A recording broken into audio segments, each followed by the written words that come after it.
As Kapampangans, we tend to put our best foot forward always. We tend to give it everything 100%. Do everything with purpose, with intent, with effort, attention to detail, and of course, with a little bit of love.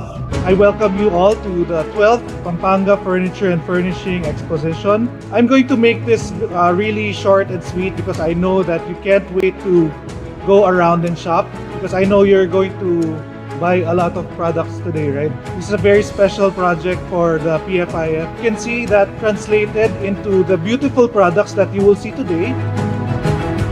Congratulations in advance to our exhibitors for a job well done. 1, 2, and 3. There you go. Thank you very much.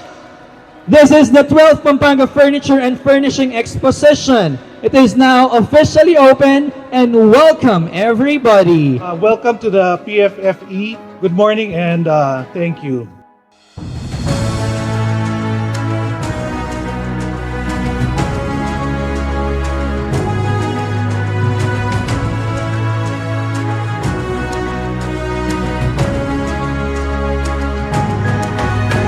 This marks just not another event, but a celebration of Pampanga's rich heritage to design, a testament to the region's vibrant and diverse talents. This exposition goes beyond simply displaying just beautiful pieces.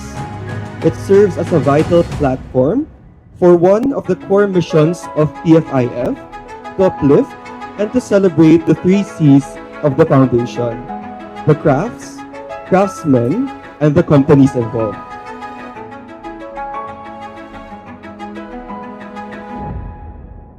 Sa pamamagitan ng PFFE, ipinapakita natin ang kahalagaan ng ating lokal na industriya at ang ating suporta sa mga likas na talento at kasanayan ng ating mga manggagawa. Let us come together to celebrate the excellence and talent of our local artisans at the 12th Pampanga Furniture and Furnishing Exposition. Nakapong salamat, Luis J. Ciudad ng Angeles.